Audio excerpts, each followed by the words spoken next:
Good morning, ladies and gentlemen. Welcome to the Supply Atme Capital PLC Annual General Meeting. Throughout this recorded meeting, attendees online will be in listen-only mode. I'd now like to hand over to the board. Good morning.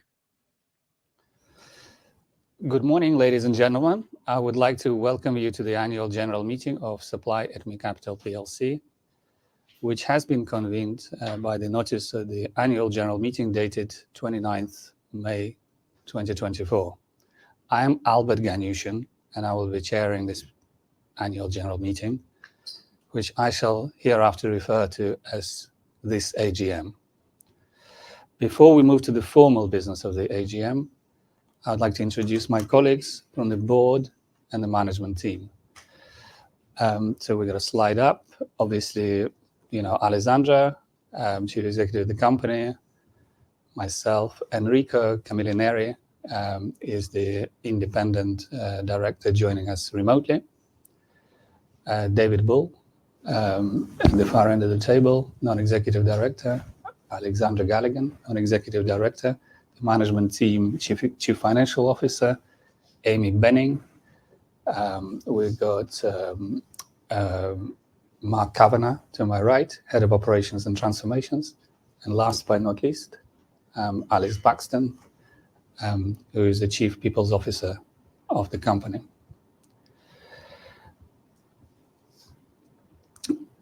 As the time for convening the AGM of 11 a.m. has passed, and as a quorum of members is present, I would like to declare the AGM open.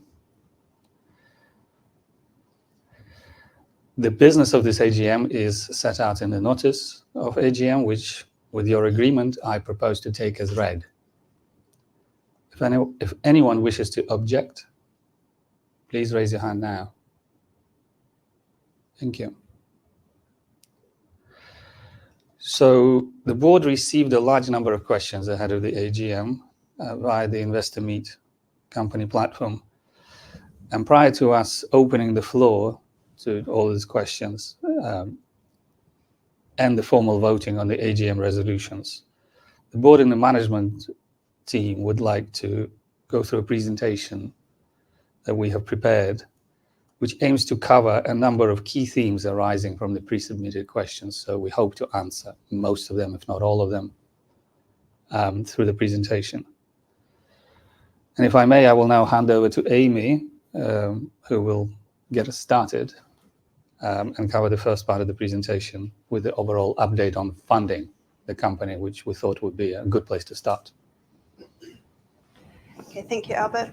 Good morning, everyone. So the first section of our presentation covers a recap on our corporate funding. Hopefully this is going to answer some of the questions that we've received via the Investor Meet platform on this subject. So the first slide that we've put up relates to our most recent equity placing that was completed at the end of May 2024. This placing involved the issue of 9 billion new ordinary shares in exchange for gross proceeds of 1.5 million. The purpose of this placing was for the company to receive funds in order to allow it to continue to satisfy its working capital requirements and to improve the net asset position of the company. This was needed at the time due to the financial challenges the company's been facing due to delay in revenue generation and also the funding from its committed facilities. I just wanted to clarify at this point that this equity placing was a straightforward placing and it wasn't a CLN or a convertible loan note, so therefore it won't need to be repaid. In terms of the underlying shareholders who received these new 9 billion shares, ultimately we do not have sight of who these investors are. We completed the placing using a corporate broker, KBR, and the shares were initially transferred to a UK investment fund who is a client of KBR. The shares were then transferred to a selection of the UK investment firms underlying private clients. We understand that there was about 50 private investors who took up the shares, and that we've been told that none of these breached the threshold that required a new TR1 form to be submitted to the FCA or the company. Okay. The next slide I've got here is a recap on the funding commitments from TAG. And I just wanted to run through these and also outline the current status of where we are at today with each of these. So as I'm sure you're aware, over the past 15 months, the company has entered into 3 separate contractual funding agreements with TAG. This was done in turn to be able to agree more favourable conditions in terms of the company borrowing money than we would be able to get if we looked elsewhere. And this is mainly due to the startup nature of Supply at Me and also the current cost of securing external debt. As I'm sure you're all aware, Alessandro is the ultimate controlling party of TAG, and therefore TAG is a related party to Supply at Me. As such, all of these arrangements were only undertaken after, during careful consideration by the board and following the requirements under the DTRs for related party transactions. Unfortunately, TAG itself has experienced its own cash flow funding issues, and Alessandro will touch on this a little bit later, but this has led to delays in them being able to fulfill their contractual obligations to Supply at Me. As a result of these delays, the board has regularly been requesting and receiving representations from TAG, mainly via Alessandro, about the corporate actions and activities that TAG is undertaking in order to be able to continue to provide funding in line with these agreements. We have and we will continue to keep the market updated as things evolve on this front. The next 2 slides just give a brief status of each of these 3 agreements and just update where we are at today with each of these. So the first of these agreements was an unsecured working capital facility.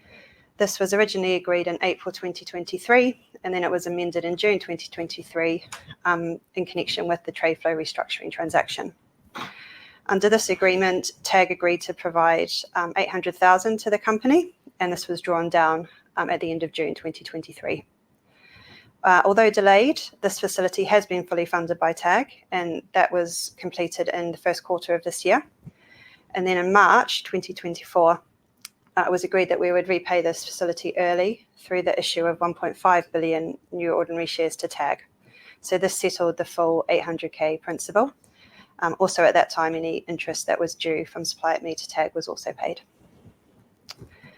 The second of these facilities is a accounts receivable amount of 2 million.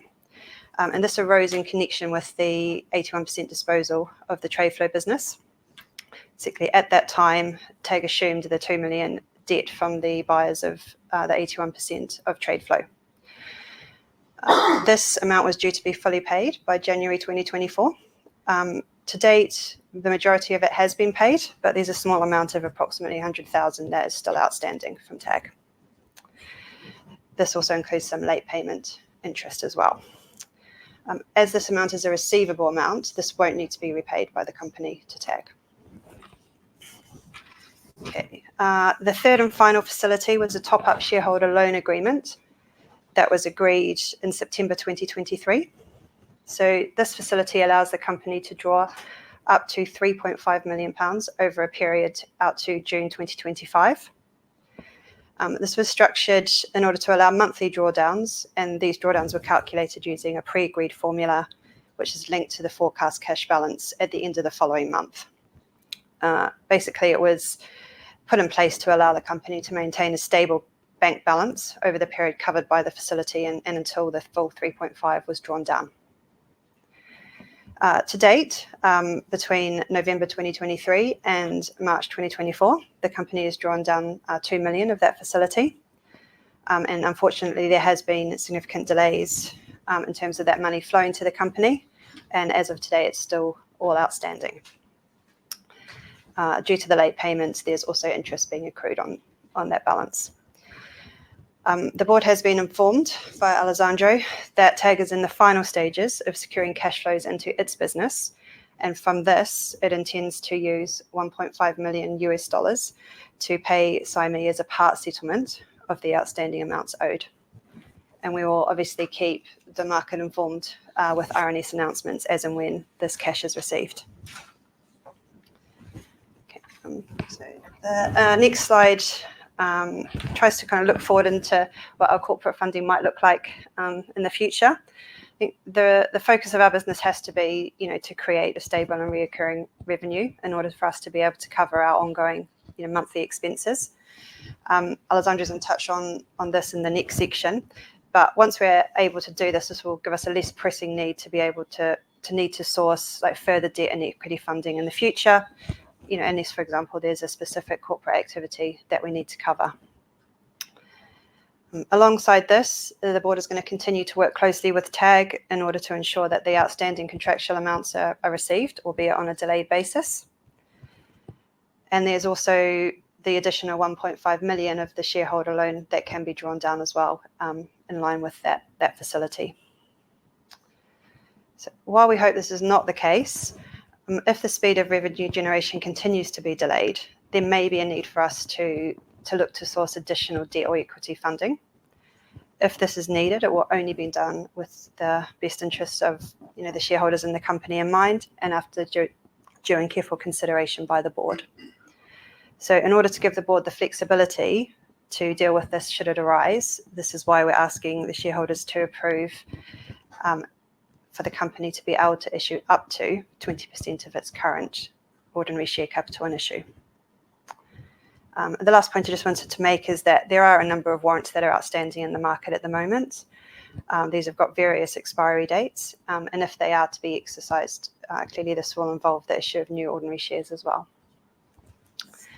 So I'm now going to hand over to Alessandro, who will touch on a few TAG-specific issues that were raised through the questions. Thank you, Amy. Welcome, everybody, for this important general meeting, as usual, every year. So it's good to see you in person every year. I have 3 topics regarding TAG, and then we have also other section that we can discuss regarding business, and hopefully also an open discussion with the Q&A. I saw also some questions online from the platform that we for sure will reply. So regarding TAG stock loans, that is the first topic, hard topic or hot topic, as we can say. So the trigger of the stock loan, if you remember, was you see the prospect. You remember the prospectus because I know that each investor read very well the prospectus in 2020. And in 2020, you remember that we had an option call option that me as a TAG, that at the time of the prospectus, I had 33% of TAG, not 100%, because the rest was related to Dominic White, as you know, because he's all transparent. I exercised the call option that I negotiated in the prospectus with Dominic White and his team. So basically, on 7th of July 2020, the company announced an option call exercise. You remember the RNS, that basically allows me to buy back my company, because I founded the Avanga Group, I founded SupplyMe, I founded RecTech Open Project, so are my babies, as you know. And so the option call was, the aim was to buy back the 100% of TAG. And as you know, to buy back goods, you need to pay goods, and you need to pay in cash, not in shares, because this was the agreement, originally with Dominic White and his team. And so the only way in order to try to raise a bit of capital to pay some advance payments for this option call was to enter into some loan agreements, right?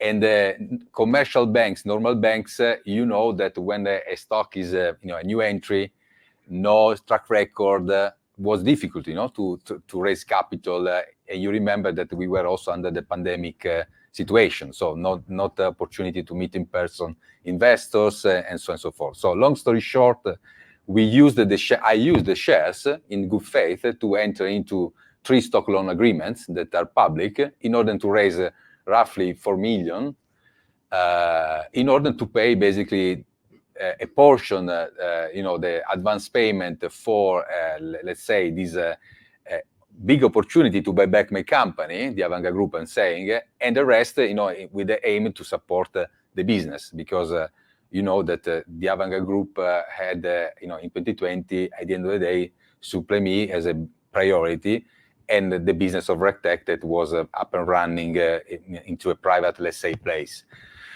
So the stock loans, are the aim was just this one. I think that we discussed it in the past, but maybe I was not clear. I think that this is, clear.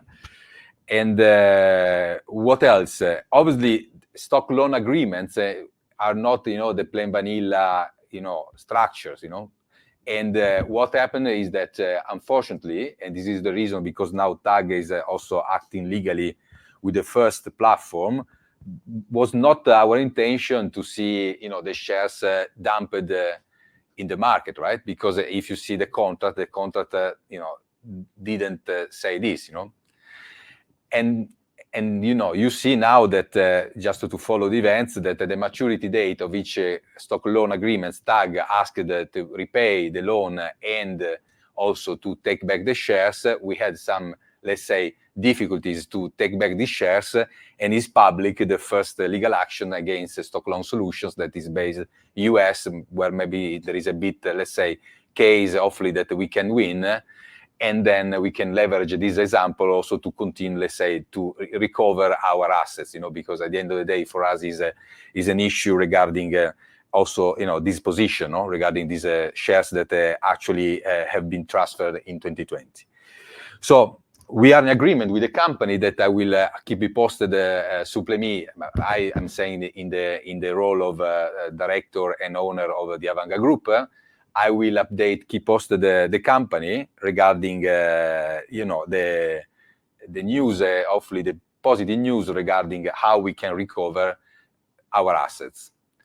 Because, this is our, let's say, first goal. The other loans, that are 3 loans. One will follow the events, also the experience that we leverage with Stock Loan Solutions. The third one most probably will not wait at 27, but we will fight immediately in order to recover all what is our ownership. So this is basically stock loan. The stock loan topic. I think that then in an open discussion I can respond to other questions if you have other questions regarding this, let's say, topic of a stock loan. Second big topic, 1F2 bond, a charge that is not the charge of the UK transaction. Just to be clear, we saw some questions that we got regarding the mix-up of charge. But again, this is linked to the original trigger to buy back 100% of the Avanga Group, and so again is related to the fact that, as I told you, I needed to pay a purchase price to buy back my 66% of the Avanga Group and get the 100%. And one of the payment, let's say, component is was because we issued in 21 and in July is expired, is a termination, the 1F2 bond that because it's public, and I think that you should also think about that we could also think about a private transaction, but the fact that I asked to have a public bond listed on Vienna with the public, let's say, charge that is visible, I think that is also a proof of, let's say, transparency, that no one wanted to hide something, but the opposite, because it's a listed bond with also some, let's say, public documentation. So long story short, this bond, as you know, is backed by Suplemi shares, and this is an important point because the bond expired in July. And I'm let's say, in discussion with White Amba, that is the trustee of the bond, if you read the document, public documents, in order to basically allow TAG to buy back the bond and, terminate, let's say, this type of instrument, because we saw also during this year that years that created a lot of, let's say, noise, think that maybe something was going wrong, and we don't want, to continue to, let's say, this noise, in particular in this moment that the company is focused, to deliver, what we announced, and we don't want this noise, this cloud of, of negativity regarding this part of, let's say, of the relationship. So again, maybe in open questions, I can respond further if you want to get some other information. But we are keen and committed as the Avanga Group to buy back this bond and, let's say, negotiate a sort of settlement, final settlement with Waitamba, and, let's say, close and terminate this, let's say, relationship. Just say something very briefly. So, just a quick remark that from the company perspective, from the board of Supply at Me, so we thought it would be useful for Alessandro to speak in this section as a TAG director, because we are separate. Yeah, just make it very clear, right? So that to speak to you directly about these things. It's not really the purpose of this meeting. We want to talk about the company, our plans, etc. But there's been a lot of discussions about this, and we thought it was important to speak about this. Yeah, so just make it clear. He speaks in this particular sections. He speaks for TAG. But from the company's point of view, I can only add one small remark, that it is clear that all of this business relates to effectively a separation event or a separation process with, Dominic White and his team and his business. And, frankly, we as a company would love to, move, and we think we've moved a long way. There hasn't been any engagement, as far as I'm concerned, ever since I've been here, 2 years, at all. But unfortunately, this kind of separation event that happened back then, prior to my involvement, certainly, has those legacy unwinding issues that TAG has been dealing with, just for context. And we feel, given the noise that we had to address them. So just to you can hear it directly from Alessandro. And I think when we move to the next section, he will be speaking as a director and a CEO of Supply at Me. Just to make it very clear. Yeah, maybe let me to finish this slide and then I move to the business update. Yeah, sorry. Yes. Yeah. Very quickly, TAG is not insolvent. Firstly, we have in July the two accounts will be approved.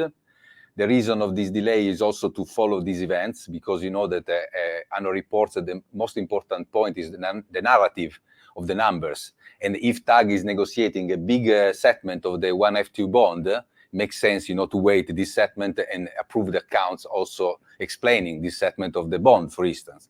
If TAG is as you know, last year TAG was involved in the listing of RegTech. Again, this was an important event to put in the narrative. So, long story short, in Italy there is from 22 insolvency code that if a company is insolvent, the auditors, and TAG as independent auditors, has the obligation to write to the court and ask an insolvency trigger for each company, because differently they are criminals.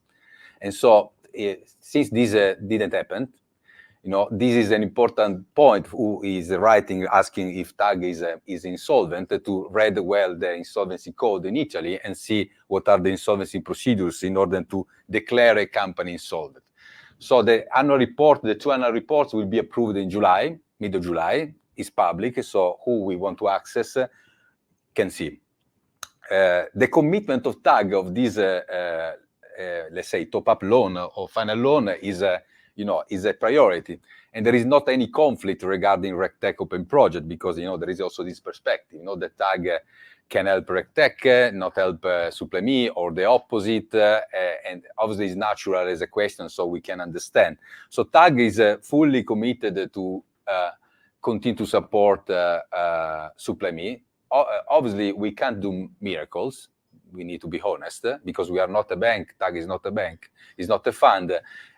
Lucky us, TAG has not only SupplyMe shares and RegTech shares. So TAG will never sell SupplyMe shares or RegTech shares to fund the company, just to be clear. TAG has other assets, and is public. The accounts that will be public, so you can see also the other assets that TAG used to fund for what we was able, they basically SupplyMe, and there was not the proceeds to sell shares to the market. And so there is a full commitment, and obviously we are doing our best effort, best endeavors, how we can say in English, but top priority to support the company. And the market saw also my involvement into a US deal, and this is also a path to support the company. I can tell this now. Speaking the business update, that is the most important, and then on the Q&A I can continue to respond. Business update. 2 slides, but material important to explain as usual what we have done and what are the directions. So I think that no one is happy about the share price. This is clear. So we are not now to do a party because the share price is higher. So no one is happy, and I think that the directors, what they want, they can do.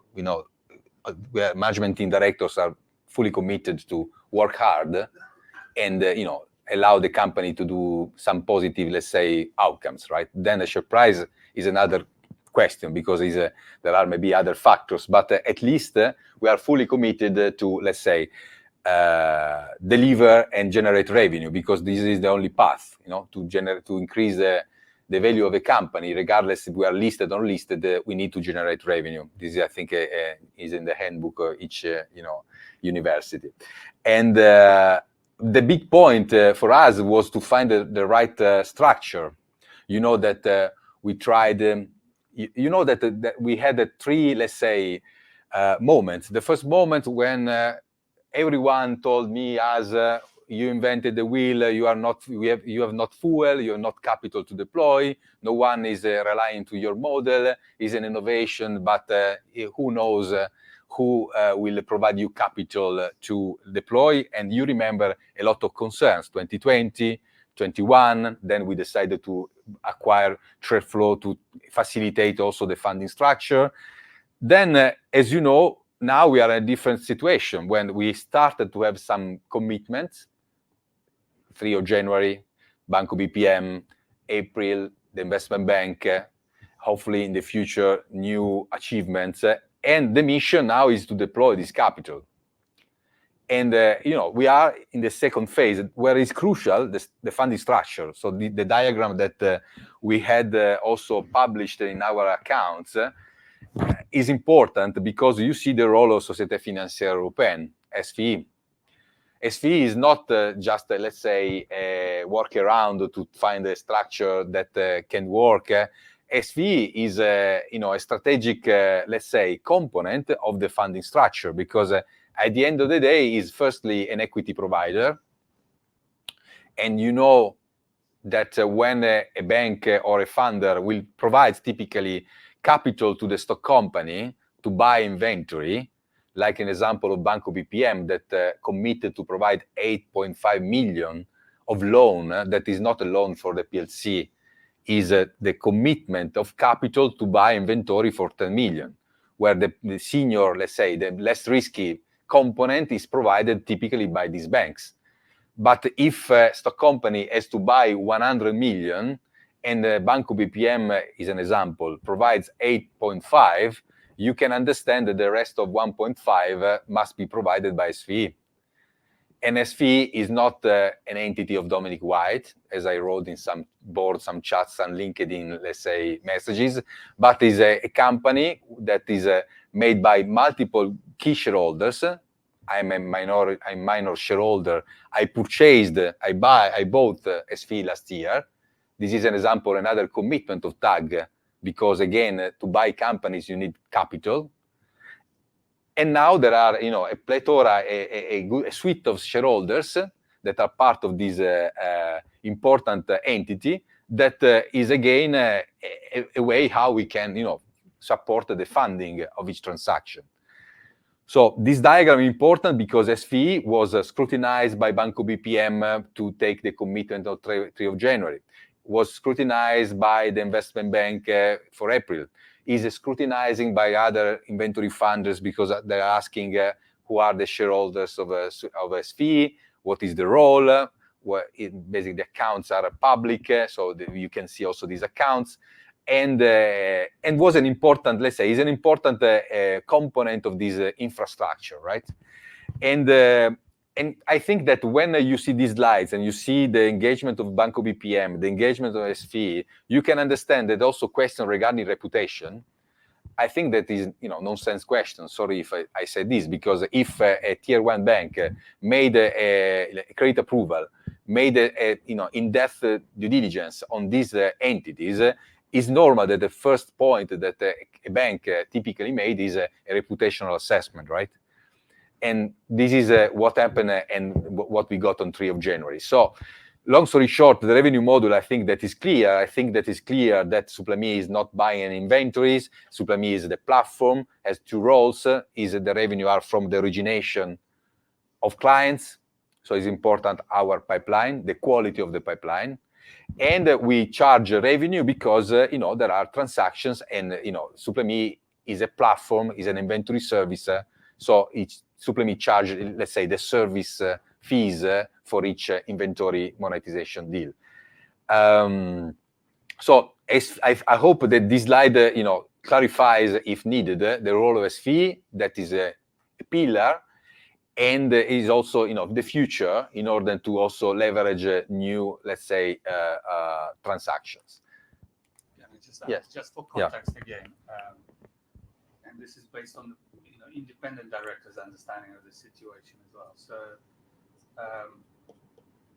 I think, obviously we've taken longer than we were expected to arrive at, revenue generation and all the rest of it, as you know. And this is one of the reasons. Just let's be clear, right? So effectively, a trade flow related infrastructure was replaced by SV, and it takes time to dismantle one solution that basically doesn't work with another solution, which we think will work. Just to put it bluntly, and it doesn't happen overnight. And so I know this is, maybe little consolation to the shareholders, but just understanding in practice that we've dismantled effectively trade flow infrastructure and replaced it with SFE infrastructure. And that explains maybe some of the delays in the business. Yeah, absolutely. And I can tell you that this structure works because commercial banks like this structure, because it's no longer a fund in Cayman, but a company, into a, trading hub. Switzerland is one of the most important commercial trading hub, together with the UAE, together with other, let's say, places. So it's well received, and we got first proofs, the 3 of January Banco BPM and the other, let's say, achievements that we announced. Now I think that is naturally a question. Yes, you got the 3 of January Banco BPM, but we are in June. There are 6 months more, and you didn't, execute the transaction with labor. This is a question that is important to respond. Again, commercial banks, have it's not the faster, let's say, track in order to deliver capital because, again, a lot of requirements, a lot of controls, a lot of checks, and this is a first factor. Second factor, that our deals, in particular, the first transactions with new transaction, because for the bank is a new product, at the end of the day, they wanted some mitigants because it's the first one, they want to scale the transactions. And that in our model, in some cases, there is the role of the remarketer. So it's another company that takes a sort of, let's say, of, take or pay or final guarantee that in case a stock company is not able to sell the inventory to the client, stock company that is not Suplami, is a company of SFE, in this, let's say, model, has to sell to third party. And if stock company is the borrower of Banco BPM asked, let's say, other potential clients of this Italian cheese, that can, let's say, step in case this producer is not able to, let's say, use the inventory and buy back the inventory briefly. And so Banco BPM asked for these transactions, to introduce, let's say, these remarketers because it's the first deal, so they don't want to have, let's say, it as a flagship transaction. They don't want to, let's say, do a transaction without be fully protected. Maybe it's the first request, the only request, but we need to follow what they asked. And so we worked in these months to find a remarketer. The same producer, that is the client company, introduces us 3 remarketers. We found one remarketer available, and the company is working. We're working to finalize the agreements also with these remarketers. That is a sort of condition for Banco BPM to, let's say, finalize and execute this deal. This is the reason, but this is not for you, because we read a lot of questions. If you take 6 months to do a transaction, how you can scale, how you can generate revenues, the normal question. We don't think that then each transaction will take 6 months, 7 months to be delivered, but we appreciated that the first one took time because we needed to accommodate this, let's say, request of this commercial bank. Because that commercial banks has a good balance sheet. You see some announcement in the market, in particular in agri-food supply chains. There are big commitments by commercial banks. And so we want to follow this, let's say, direction, because when we'll satisfy this, let's say, requirement, we do think that we'll be, less in good position to do other transactions at scale. So this is also important. Next slide, and then this slide is nothing maybe new for you, hopefully, because that is a slide that we used also in the past. I think that is important to re-explain the 2, let's say, avenues. One is the open market inventory monetization, when our mission is to leverage and use our pipeline. That we appreciated the numbers changed, but you saw also in accounts that we prefer to, let's say, filter our gross pipeline through, let's say, a more accurate process, because this is also an indicator that we are working closely with inventory funders, because the inventory funders are asking us, for instance, the investment bank or also Banco BPM, you have really these companies ready to go? Can you share some documents that demonstrate that these companies are ready to go? So these are the questions that I were getting. That is exactly what we were expecting since years, because 2 years ago we are trying to knock the door of funders and asking, can you provide fuel for me? Now we are in the opposite situation. The funders are telling us, these are the funds. Please show that these companies are ready to go. And so we decided internally to, improve, this, let's say, process, to ask clearly to each company, you're ready, you need, please sign maybe a letter of interest before the term sheets. Please, let's agree the timetable, because sometimes the company was ready, but now is no longer ready because time's passed, as you know.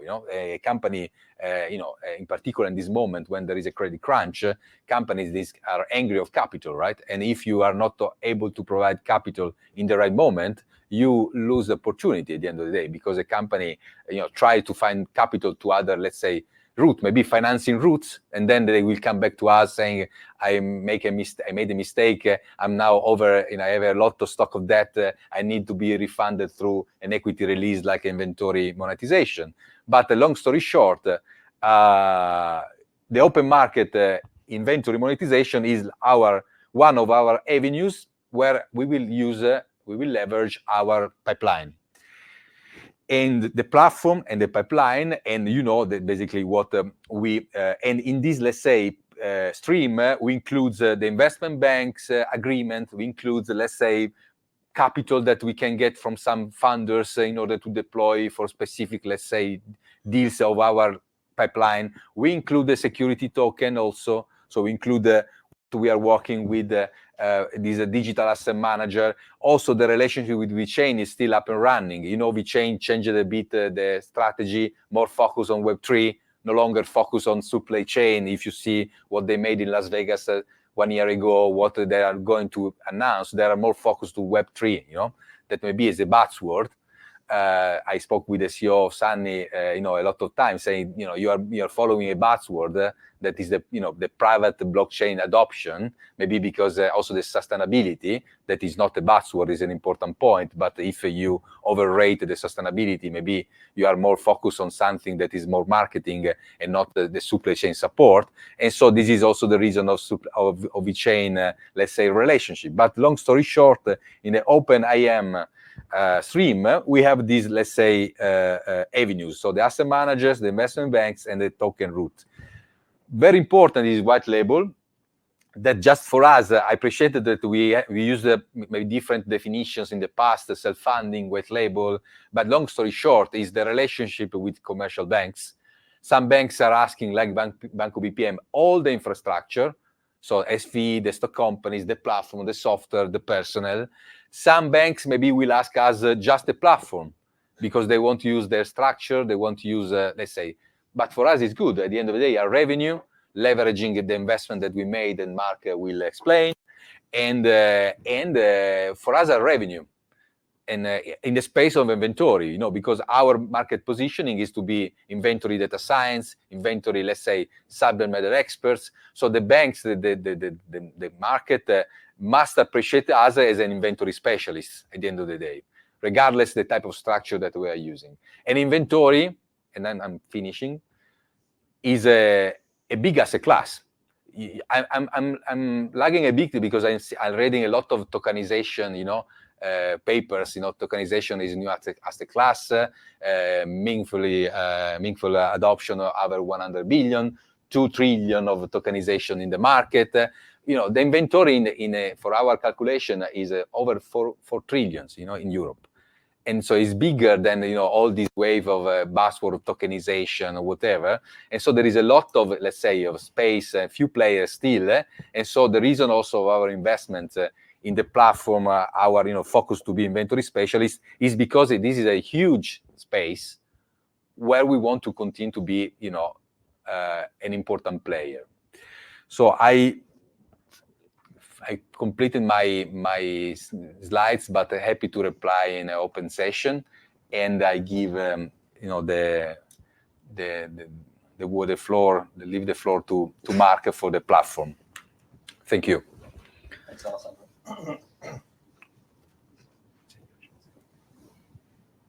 Is this working? Yeah, great, thanks.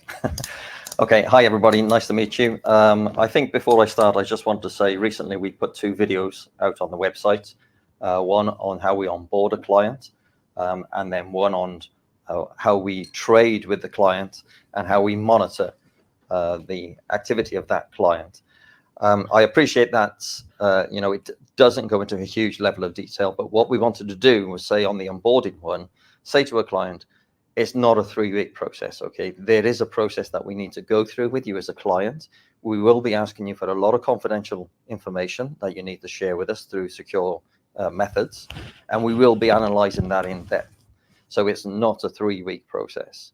On the trading and monitoring video, again, we wanted to say to inventory funders, why should we come and invest in the stock companies and allow monetizations to take place with Supply Me as the inventory servicer? And that's down to the monitoring piece. I often say that the product we have is not a fire and forget product, which a lot of credit products actually are. If you look at finance products, I've been in credit for many years.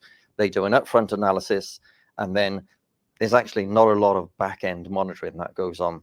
So they're very short videos. I won't be doing a platform demo today, but I will talk about what we've gone through in the last few years. So the first piece on this slide, there's 4 main thought pillars that I go through when I'm thinking about the platform. And I've got on here some blue dots that indicate where we've spent the BBPM loan. Sorry, Albert, can you not do that? I was reading that. Thanks. And the yellow dot when we went live with our first client. But really, it's around the first one is laying the foundations. You can't build a strong house without having strong foundations. So, as I said, we ask for a lot of confidential information from our clients once we've signed the NDAs. We ask for their end customers, the prices they sell to their end customers at, their inventory turns, all of that kind of stuff, obsolescence details. So we need to make sure that platform and how we share that data is safe and secure. Then it was about employing the right team and getting the right people, the right skill sets. More importantly, the right mindset, because I appreciate this is a new product. It's an innovative product. I've interviewed many credit analysts over the years who I know for a fact would not be able to cope with the inventory analysis that we do here. They're stuck on the credit rating and they can't get past the credit rating. You need to look at the assets. I spent many years again in accounts receivable, and I saw some very poorly credit rated companies actually with good accounts receivable programs. And when you start looking at the client company's inventory and how it turns, that's when you see the value of the asset. And then one of the, again, the important foundations for us was, okay, how are we going to select the right inventory? Because if we don't select the right inventory, if I'm a client company, I'm going to dump all of my rubbish inventory onto you, and you can get rid of it for me, having paid a certain price. So how do we select the right inventory and incentivize the client company to buy it back from us at a small fee as well? So once we laid those foundations, we started looking at the USPs, and you know, surprise, surprise, there are numerous inventory models out there. One size doesn't fit all. When we first started off, we thought that, you know, it was going to be a generic inventory that we buy the goods from them. They want to send it out to their end customer.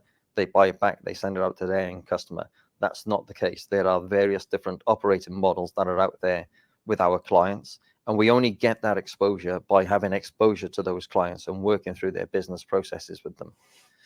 Then once we've done that, how do we ingest and organize the data? Because the real value, I think, to some of the inventory funders is how we monitor this stuff and how we spot the anomalies and some bad behaviors. And we have had that, but you can only get that by organizing ingesting the data at a granular level and then organizing it in the right way. And once you then start thinking, if I was a bad client, how can I defraud Supply Me? Then you can start to think about some of the behaviors, the anecdotal behaviors that you could go through. Okay, how do we now spot that in the data? After that, I started thinking about scalability. How do we do this? So we've released the CRM module, and that helps us drive the pipeline and stay organized. And we've also found the right partners, because as we've gone over this growth journey, we don't necessarily have all of the right people in place. We have a lot of them in place and a lot of the right skill sets. But again, if you're an inventory funder, you know, you want an independent inspection service to go out and inspect, do an on-site inspection of that client company, if that is what is called for. So we spent a bit of time finding the right partners for us to plug those skill gaps, call on when needed, and also boost the offering to the inventory funders. And then we looked at white label. Okay, now we've got these modules in place that are working. How do we now copy paste, if you like, into an environment that a bank can come along and say, I want to use the tech only. How do I use it? Where's your manuals to instruct my staff to be able to use it? So those are the kind of 4 thought pillars that I go through when I'm thinking about our platform. Can you go to the next slide, please? Thanks. And then going forward, we're thinking about the vertical industry verticals. Sorry, you know what works and quickly engage with those clients that will work. We have seen quite a few clients come to us, first of all, trying to offload rubbish inventory onto us. Those go away very quickly when we start asking for data and start saying, we won't monetize this. We choose the SKUs we want to monetize. You know, getting faster initial assessments. I think that was part of the voice of customer that we had midpoint last year, was why is it taking 2 weeks to get to this point? I want to get to this point after a few days. So that's what myself and the team have been working on, where it's a very simple model. How do we get the data, run it through our algorithms, and come out with, these are the SKUs we're going to monetize, and this is the likely value that you will get. And as Alessandro said then, we asked them to sign letters of intent and move to term sheet, etc. And then looking at robustness and scalability, an ERP API feed is certainly one thing I want to get, because that will reduce any potential data manipulation, and I know how much that will cost and how long that will take to deploy. The monitoring piece, I'm really happy to say that is now automated, so it's no longer on spreadsheets, thankfully. So as soon as a client uploads their data into a designated secure folder, our algorithm pulls it, spins it around, and then spits out what the anomalies are. And then we go and have a conversation with the stock company director and the client and decide on whether it's an innocent error or it's deliberate bad behavior. And we have some remediation strategies we can put in place then. And then a trading workflow. So we spent quite a lot of time with the design factory last year on designing what this should look like as part of the white label offering. Now we need to go and build that to control the process as we grow the number of inventory monetizations. And then finally, I won't cover the offering because I think Alessandra's already spoken about that. Finally, the experience. We need to give our clients, the stock company, inventory funders, a view into what's going on live. So we're going to be starting that piece of work. But from my point of view, the way I think about a platform is I've looked at platforms for probably 20 years now, and I've been and interrogated some platform suppliers, and I've seen too many front ends that look nice and shiny and there's nothing behind. So the way I look at it is we got to get that engine moving first and working properly, and then we put the bodywork on top. And that's, my 5 minutes or so on the platform update here. But I'm really happy with where we are. We have some things that we need to work on, and some things that we still need to build. But we're in a much better place than we were 1 or even 2 years ago. Thank you, Mark. Thanks. Okay. We're almost at the end of the presentation, so hopefully that's good to hear. Just before we move on to the Q&A session, the board felt it was important for us just to recap on the serious loss of capital issue, and to update you on the current status of this. So just a quick recap. I'm sure a lot of you remember back in December 2021, the company called a general meeting for the shareholders to consider whether there were any, and if so, what actions could be taken in order to address the company's serious loss of capital. This is a term that's defined by the Companies Act, and essentially it means that when your net assets are less than half of your called up share capital. And when we talk about this, we're talking about the Supply at Me Capital PLC balance sheet only, not the group's balance sheet. As we discussed in that general meeting at the time, this issue first arose all the way back in 2014, when actually the company was listed on AIM and trading as Imaginatic. So it wasn't a new issue that has been created since the reverse takeover, or anything sort of specific from the Supply at Me business. At the time, the directors stated that they considered, future revenue generation, which at the time was expected to, start coming through in 2022, would work to alleviate the problem along with the acquisition of TradeFlow. So just a current sort of update, what's happened since this time. There's been a number of impacts in the standalone accounts of Supply at Me Capital PLC. Involves the acquisition of TradeFlow, which increased the net assets, but then this positive impact was largely offset by Supply at Me having to take on debt to complete the transaction. We then paid off that debt through the capital enhancement plan. But unfortunately, that positive impact was then offset by relatively large impairment charges that we had to take in 2022, of which 2.2 million of those actually related to TradeFlow. And then in the last financial year, obviously, we accounted for the disposal of 81% of TradeFlow, and we've continued to kind of see the delays in the revenue generation. So the combination of all of these factors has meant that this issue has continued to exist as of today. And while it's not a new issue, there's no sort of formal requirement for us to convene a general meeting to discuss, the specific points. But the board felt it was important to acknowledge the issue is still there, that it's still something we're focusing on, and that the solution to this, in the board's view, is that the future revenue generation, which will come from the initiatives that have been spoken about today, will alleviate the problem in the coming years. So I'm just going to hand over to Albert now, who will go through the Q&A session. Yeah, so thank you to the team. The board will now be pleased to deal with any general questions about the presentation, the annual report, the resolutions as set out in the notice, any other points shareholders or the duly appointed representative may wish to raise. Just in terms of process, please would questioners identify themselves, and if you're a shareholder, state the name of the or if you're not a shareholder, please state the name of the shareholder you're representing. To be fair to everyone who wishes to speak, please perhaps restrict the number of questions you may wish to ask and be as brief as possible. And as I said, we've received many questions through the Investor Meet platform. There are clear common themes that are on the slide. Share price declines, actions company taken to address this, performance of the business, delays, tag stock loans, company's relationship with tag, development of the platform, and most recent equity funding and additional potential dilution. Those are kind of really the key themes. So hopefully we addressed a lot of these questions through the presentation, or at least made a good attempt at that.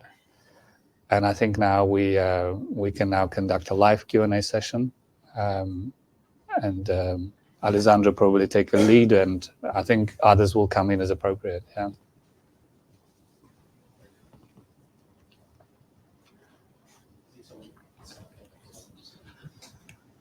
Hello, everybody. Hello. Martin Cook, shareholder. Hi, Martin. Firstly, Alessandro, thank you for coming all the way from Italy, and thank you for the rest of you guys for coming and sitting in front of us today. You started on loan shares, and I have hopefully a simple or straightforward question you might be able to clear up. The court documents for the case in Utah itemized the number of shares that were issued in 3 tranches. That number seems to be different to the number in the RNS. I just wonder if you could clear up the anomaly. Yeah. Can you hear me? Yeah, basically in the RNS we put the numbers of tag shares, right? Basically, you know that initially, before the reverse takeover, there was a company named 1F2 SRL, and so if you see the numbers that refer to, let's say, 2 different companies, and the claim sum these shares, but the tag shares was what were referred to the RNS, basically. So there is this, this different for this reason. So it's normal. The number of shares in the documentation adds up to over... Yeah. Sorry, the number of shares in the documentation adds up to over 1 billion. Sorry? It adds up to over 1 billion shares. Yeah, there are... And in the documentation, it also mentions the number of shares that is in the RNS. But the 2 are different, and that's very confusing. Yeah, because the lawyers basically sums 2, let's say, entities. One is tag, that is what was in RNS, right? Basically, that's R770, if I remember. That is what the tag communicated to basically the company, the issuer, right? Basically, in the moment of this RNS. Then these lawyers sums also shares that are part of another entity, right? And sum the case, because they sum 2 cases at the end of the day, right?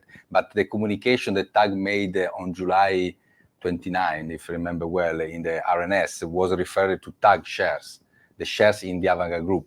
That is the holding company that I managed when I bought back from Dominic White 100%.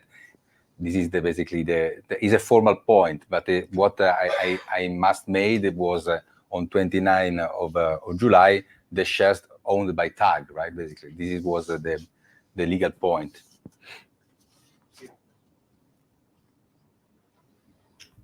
Hi, Chris Hi. Mead, Hi, Chris. shareholder. Hi, nice to see you again. Just a couple of things, just following up on the tag. One for AZ, which is in the final stages of funding for tag. Is that the same as your imminent, so you can wait a couple of years, or is that going to be a bit quicker? Because every time you said something's imminent, it's not been, according to every dictionary definition I've ever looked at. And secondly, how the board feels about all this dealing, because I'm sitting here as a sort of simpleton, and it sounds as dodgy as hell, all this tag, all this shares, all this loan from a director, which then isn't forthcoming. The time that's also taking our CEO away from our business and actually doing what we want him to do, which we're paying him a decent salary to do. And does the board are they happy with this outside interests, which all have a massive impact on the company which you represent for us, sitting at that table today? Because sitting here, it doesn't sound like the two are streamlined to deliver shareholder benefits for us poor shareholders in Sign. So maybe you can, as a board, you. Yeah, so I don't know if you maybe The first there's a one. question. Yeah, you take the first one. There's quite a lot there in the second. No. As I told Chris and I told earlier, I've not interest to delays funds if TAG is able to provide funds. Why I should delay to provide capital to the company? I don't know, but you are paying the loan shares. Nuburu is not the case. Nuburu is not the point, because we did was not funded by TAG. If you read not well the announcement, so basically the Nuburu differently. Maybe it will be a good path for the companies that TAG has to fund the business, maybe performing well the past in terms of time to delivery, because it's objective that funds delayed, as I wrote correctly. But if you put in the shoes of TAG shareholder, why TAG should delay the funds? If TAG, when TAG had capital to use, TAG immediately provided to Supplement. This is the reality. If TAG delayed, the reality because TAG was waiting capital to third parties, because TAG is not a commercial business. TAG is an holding company that has assets. We have not, I'm saying TAG, revenue from commercial activities like receivables, and so we have assets. We have bonds. We have type of instruments. And so we TAG monetize, in my opinion, also in a clever way, some assets in order to provide capital to Supplement. If TAG, I give you an example because I want to be transparent. TAG has a VAT credit of 1.3 million that you see in the annual, you will see in accounts. If the government in Italy delayed to reimburse TAG 1.3 million, TAG in turn delays to provide capital to Supplement. So the question of imminent, I would tell to Lady Meloni, that is the head of government of Italy, that now is trying to speed up all the reimbursement procedures, because there's a company that has a credit of 1.3 million. You can understand that is a material, if I need to provide, a lot of capital to Supplement. This is an example that is a real example that the board assessed every, timely, regarding why TAG delayed. So we are into a chain of payments that if someone delays a payment, TAG that sold an assets immediately, fulfill its obligation, need to wait.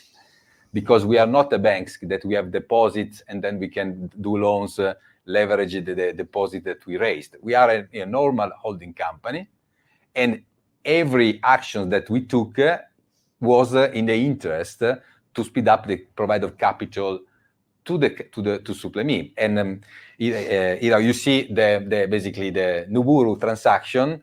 Hopefully in the next weeks and months, you will see the benefit for also Supplement. But TAG didn't provide 3 million from its balance sheet to Nuburu, just to clarify. Okay, because I agree with you, maybe the 3 million would be helpful for Supplement, right?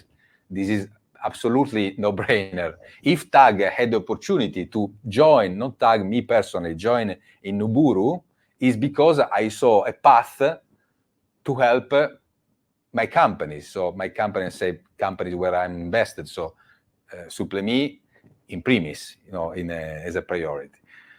This is in briefly imminent. Unfortunately, in Italy and in UK are the same definition. Imminent is something that is going to be happen.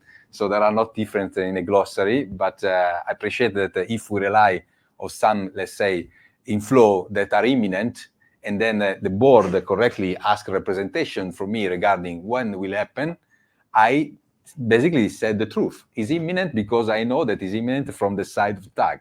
This is what always happens.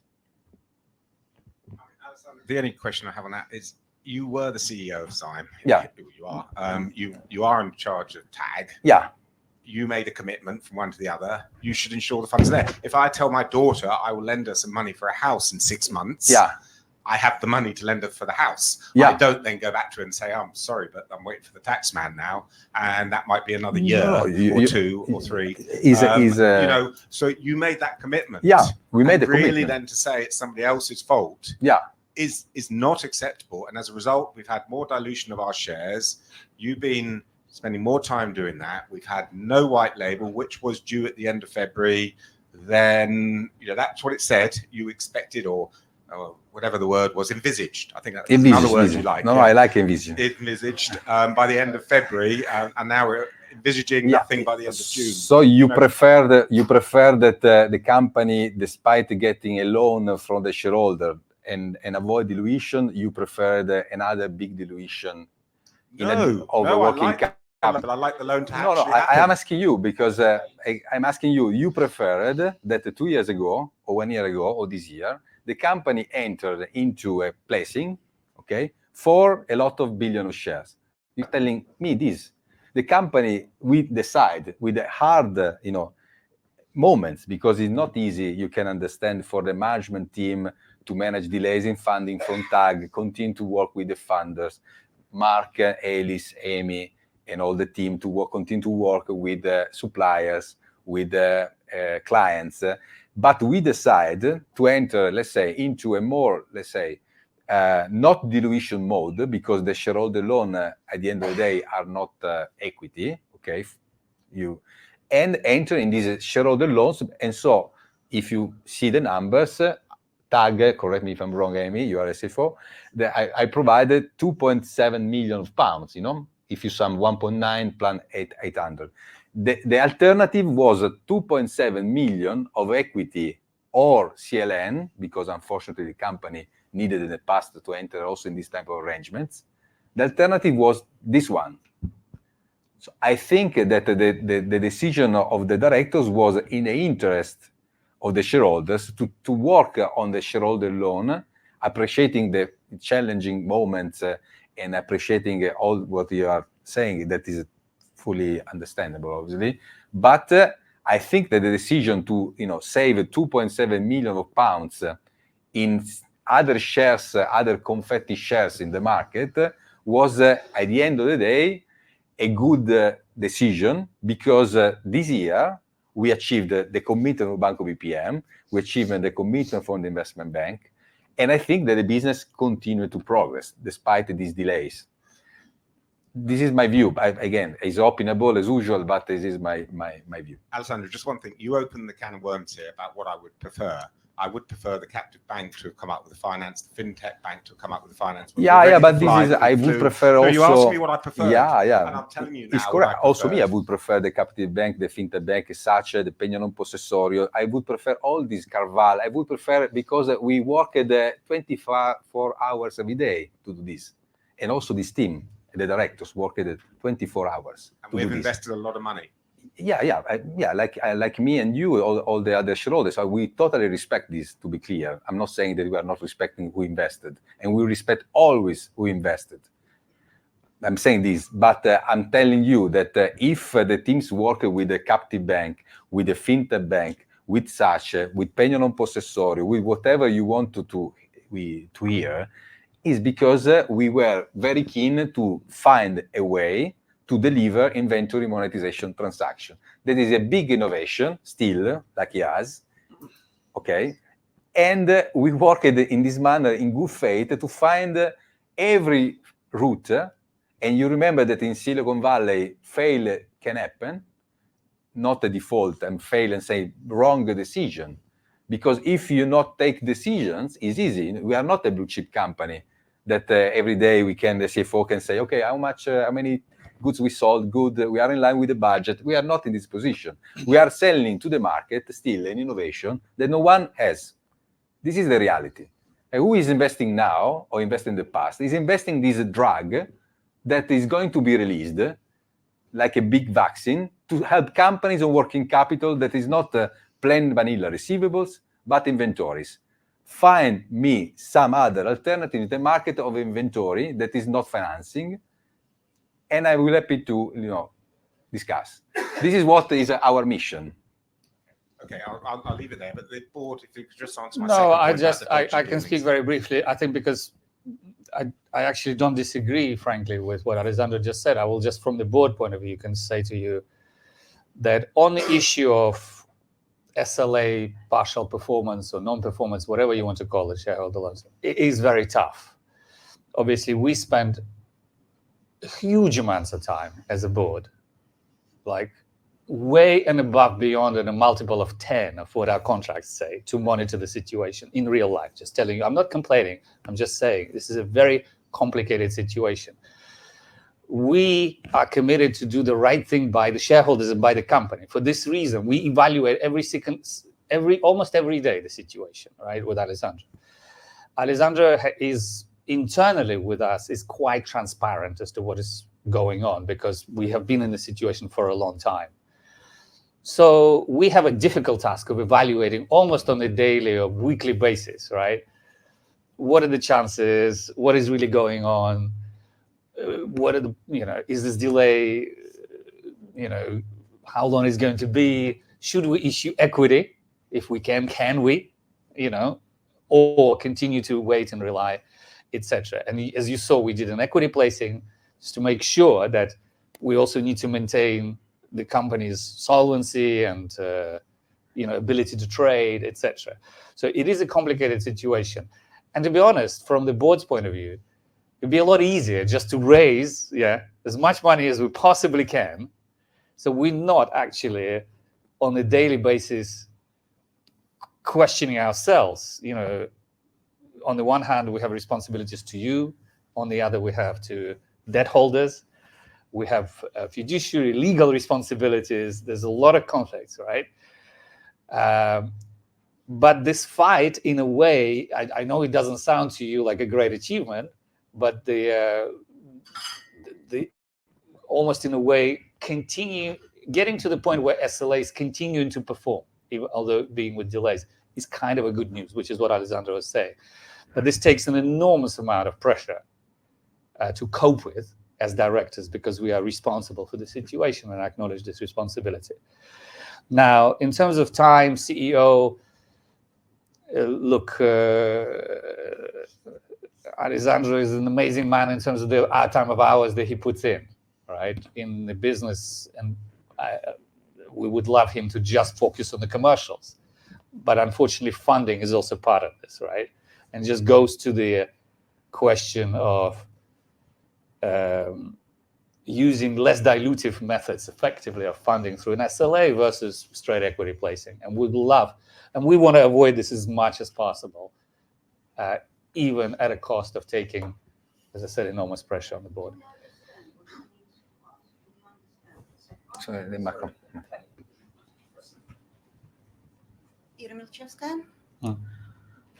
Do you understand what it means to us, to shareholders? At RTO, the share price was £1. In August 2020, where majority of us invested, share price was 0.7. At the moment, we are at 98% loss. Your shareholders who stayed with you for 4 years. Right. I appreciate all the hard work. I appreciate everything you do, guys. I don't appreciate zero revenues. And I don't appreciate us having lost hundreds of thousands and sometimes millions of pounds. Do you understand that? And sure. Guys, how do you make a decision, remuneration committee, Alessandro, how do you make a decision to pay such a high salary as a CEO with such a huge shareholder loss? I cannot comprehend it, guys. Sorry. No, I understand. We understand the position of the investors, shareholders. For sure, and we are not happy also of some shareholders that sold the shares, because they needed, unfortunately, to use the funds for personal commitments or other commitments. So we are totally not happy about this. But let's say this is also an energy for us to try to work hard and try to, speed up the generation of revenue, as you know, because you are in a big company, and you know that revenue are the only path, you know, to restore the share price. Let's be very concrete, you know.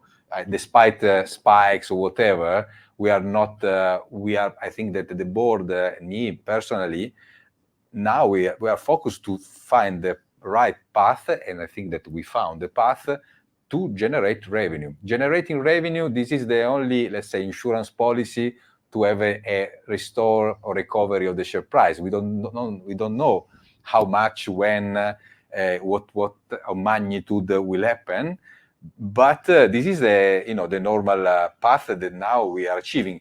Who invested in our company, in the company that I founded? I think that they invested in a big innovation. And unfortunately, there is, let's say, the big innovation, delayed. Unfortunately, this is the reality, right? Because we can't say, but we are taking, let's say, good outcomes, and the outlook that we are continuing to assess also last year when we were all together is a positive trend, because we made some achievements. We are not happy of the share price. This is clear. Shareholders' perspective. Yeah. We don't invest in innovation. As simple as that. We invest to get returns. As simple as that, guys. And you need to find the ways as a company. Yeah. No. We respect this era, and I think that there is a very hard commitment, to work hard, to try to speed up things, to be efficient. Also, this is what we can do, right? We can't. The energy that we are putting in these, let's say, activities, also, the result of seeing the shareholders not happy, seeing also some opportunity that we can achieve. So this is for us is reflected. I can ensure in energy in the team to do things, with a maximum, let's say, commitment, maximum effort. I can tell you that the management team worked really over the normal hours, right? Basically, to do the activities, because we are all commitment to, despite our normal hours, to work over the normal let's say hours to do what we can do. I appreciate that you are not happy, we are not happy. This is objective, but I think that if you assess what the company is doing, I think that the direction is an interesting direction. We are not happy. We are on the same page. Yeah. What we are doing, I think that is public. I will just also add here. I clearly see the frustration is understandable, right? Yeah. And some of us bought the shares. Remember, after the the directors, after you told us, like, why are you guys not buying shares? And we said, no, that's okay. It's okay. I am not comparing my position to you. I'm aware of the share price. Also, the rare occasion I would look it up, right, on the personal account. Pardon? I haven't yet, because there's been no other disclosures, right? There will be, if appropriate. But I think ultimately, look, frustration is understandable, and we are frustrated. All I can say from a personal perspective, for whatever it's worth, this team, both the board and the management team, are fighting and working super hard to make this happen. And ultimately, it is our decision whether the team is right to overturn the deficit at halftime. Now, we certainly believe we have no passengers on the team. The cost is very optimized, and it will continue to be optimized. But you also have to have the people doing the work, and fighting. And it's a matter of perspective, as I said, as Alessandro said, we're working double shifts, triple shifts to overturn the deficit. I agree with that personally. You may not agree with it, but it's a matter of judgment, and the consequences will have to come out or otherwise out of that. So that's to your point. And I think just, Chris, also to your point earlier about, all this noise and, tag and this, is it proper, this stock loan, this trading, etc. I kind of made the point previously. I don't want to major on it, but from my point of view, just to make it clear, there is a number of legacy issues related to things that are long gone, long past, that we unfortunately sometimes have to address and speak about grudgingly. We don't want to speak about it. They have no relevance to the business whatsoever. And from my personal point of view, the company was, before me joining, was quite optimistic sometimes in terms of making not promises, but setting out expectations. Maybe you'll see there's been a bit of a change around that, and so we try to be more robust and more constructive, etc. You said we were going to lose our startup tag, and we haven't started anything. For sure, it's true. So that's quite optimistic then. No, look, it's always easy to pick out on a particular statement. I think, no, of course. It's always easy to pick out on something in particular. But as I said to you, Ira, we are fighting, all of us. And we're all on your side. We all want Yeah. the same thing. But we've got a question. 98 nil down at half time. That's a big deficit to pull back. Ladies and gentlemen, if I could just ask you just to raise your hand, because obviously we can't hear you online, so we would need to pass you the microphone as opposed to just interjecting. I'm going to hand round to all your questions. Hi guys, Matthew Salt. Hi. So this is directed to the three guys in the middle mostly, surrounding Mark's comments about the platform. Is the platform ready? Yes or no to all three of you? Is it ready? Because you're saying the back end is not fully functional. So is the platform ready right now, other than demonstration or pilots? Is it ready? No. Absolutely. The platform is ready. We ingest live data. Yeah. We organize it. We interrogate it. Yeah. We spot anomalies in an automated fashion, and we have that discussion with the client. Why are these? We have a data-driven discussion. Why are these anomalies? That still sounds like a test bed. No, it's live. We're doing live transactions. Yeah. So right now, are there any transactions going through? Yes, absolutely. With what? Yes, they are revenue generating. Yes. Why you ask this? Well, it's interesting because so 4 years ago, the platform was allegedly ready. Yeah. Mark came in 2 years ago. You've dealt with platforms for 20 years, to say, and it wasn't quite ready. You said you had to untangle the infrastructure of trade flow because it wasn't quite up to scratch, so to speak. So were you still utilizing trade flow's infrastructure for the platform, for the due diligence? Is that still integrated? I just want to clarify. When I said infrastructure, this is slight confusion. So when Mark speaks about the platform, he speaks about obviously the technical and the operational infrastructure for processing the stock trades and things like that with the clients. Yeah. When I refer to us dismantling effectively trade flow infrastructure, I was speaking about financing infrastructure. Do you see what I mean? Yeah. Because every IM, effectively, put it in simple terms, has to be financed by somebody, right? Through a structure, SPVs, contribution of debt, equity, etc. Right? And in the funding infrastructure, which is outside of the monitoring, the software, the fintech bit. There's outside of it. There's a funding process, all separate. Within this, somebody needs to put in a little bit of equity in the stack and a lot of debt. So, in an example of a BPPM, is a BPPM loan and a sliver of equity from somebody. So trade flow was in place before I came in. So I can say, well, look, this was there. When we evaluated this, the idea for trade flow was to run external funds, basically, equity funds. They go out, raise external equity funds, and put those equity tickets, if you like, into transactions, right? So this was the funding structure. And we didn't think it was effective, right? And actually, trade flow team was responsible for managing that element, if you like, raising money and putting tickets into IMs. And we didn't think it worked. So this is the reason we dismantled the funding infrastructure, if you like, yeah? And we put in the SFE-driven equity funding infrastructure.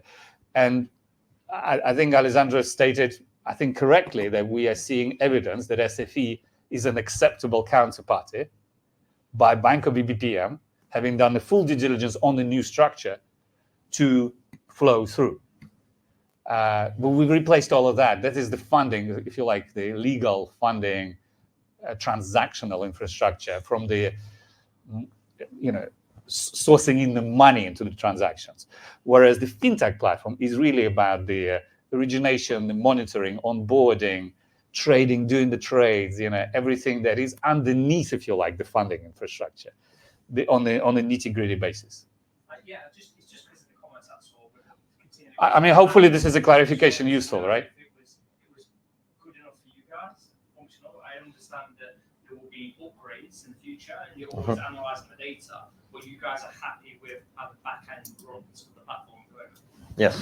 I think we wanted to bring you the man because it's all fine and good. What should I be? I'm not executive. I shouldn't be speaking about this. And Alessandro, you've heard for many years, and there's a degree of skepticism. I think we bring in Mark, who is actually directly responsible for this. Yeah, just wanted to. Yeah, that's Yes. all. So let me confirm again. We can ingest the data at the necessary level. We have automated rules so that if a client tries to accidentally submit or purposefully submit non-eligible items, they get excluded out.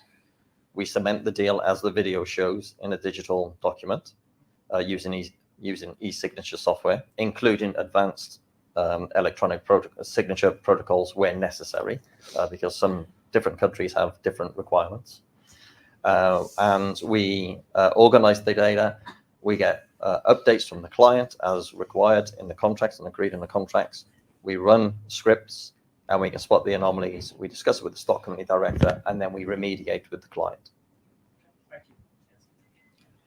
Hi guys, Amar, shareholder. Two-part question. Albert, first of all, share price movements suggest automatic trading, shorting. Are you or any of the other directors aware of any other companies offering loans secured against SIME stock? Sorry, are we aware of any companies offering loans secured against SIME stock? Absolutely not. Okay. Documents submitted to the court in Utah, which are obviously online for everyone to read, name Jacob Fernan, who worked at he's an ex-Stock Loan Solutions guy who worked there for 7 years as a key witness. 6-7 months ago, I was in a bit of need of money. I'm quite a big shareholder, as most people know here. And Alessandro introduced me to Jacob. And Jacob offered me the deal to take some of my shares in exchange for money, which obviously he can trade, do what he likes. Before that deal happened, the share price was, I'd say, 0.10 or 0.9. Since then, we've had a 90% downfall. Since that trigger has been pulled, obviously, Jacob owns my shares, per se.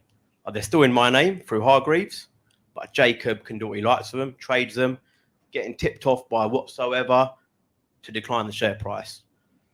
So my question is, I'm one shareholder who owns 900 million shares. Who else's shares has Jacob been introduced to trade and automatic execute different trading patterns through his platform to drop the share price? Can I ask just a point? Of course you can, mate. Understand. You took the loan or not? I don't understand, because you asked some loan against shares.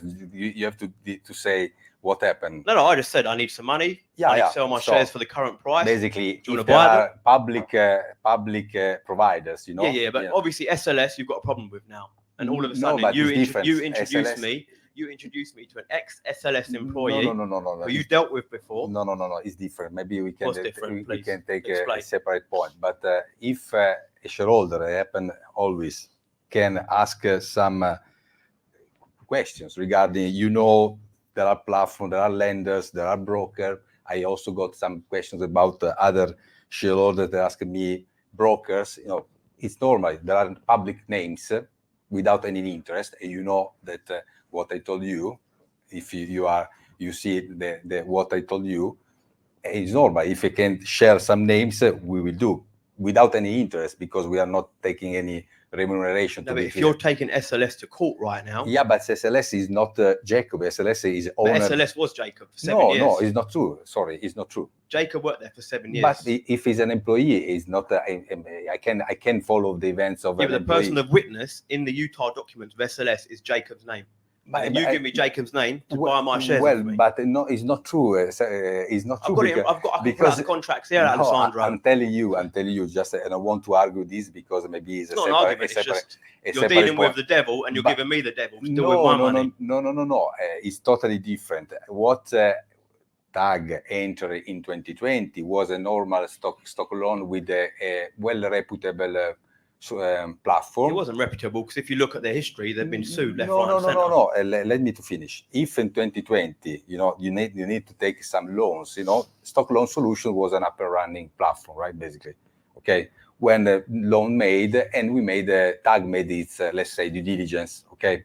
Regardless of the names of employees or who works, because the contract was signed by, if you see the Utah claim with the authorized signature, that was different, right? Because the owner of a Stock Loan Solution is another person, as you see from the document. This is the history of Stock Loan Solutions. If then an investor like you, but also other investors in the past, ask me, do you know a broker? Do you know a lender because I needed to monetize something? And I have some names. I can share names neutrally. Then everyone can take its due diligence, its assessment. I didn't recommend nothing. This is the reality because I have my message with you, and you remember what I wrote to you. Full stop. It's a service. If I know someone, I can share names without any recommendation. This is the reality. Then the question to Albert, who is shorting, the register is public. So, and everyone, I think. Not really. If Albert didn't know about you introducing Jacob to certain investors, I didn't definitely use an automatic system to trade the shares. I don't know. If again, how can you not know Alessandro? How you've introduced me to the guy? He's a mate of yours. You've known him 7 years. If an investor asks me some names and share solutions to try in the good faith to help, if you need money, you use some generic terms.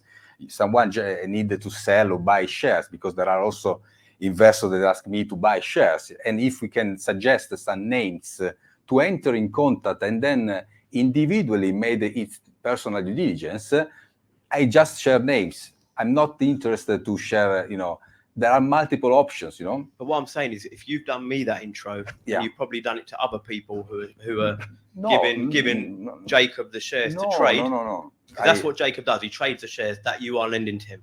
There's no ifs or buts about that. No, but I'm saying just I don't want to invest too much time. But if maybe I'm wrong to share solutions to investors that wrote me, maybe I'm wrong. I will never do this if this is the outcome that I'm trying good faith to support an investor, say, because it needs an help and share some names, and then the outcome is that you think that we are suggesting bad solutions. I will never reply to no one, and then this is the outcome, because but again, it would be my preference that he doesn't talk to anybody.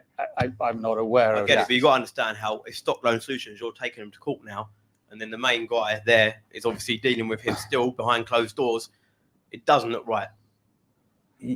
Yeah, but I think these things are complicated, to be honest. I don't know about it, but there's a dispute, commercial dispute, and they're going to court. But it may or may not be related to other things. But the commercial dispute could just be a front if you're still dealing with them behind closed doors. That's what I'm saying.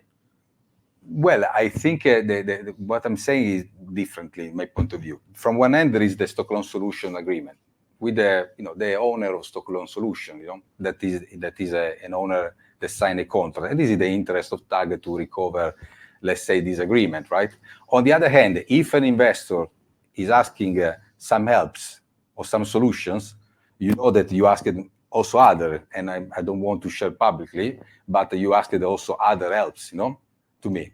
Yeah. So basically, and I don't want to share because it's a private discussions. I don't mind you can share anything publicly.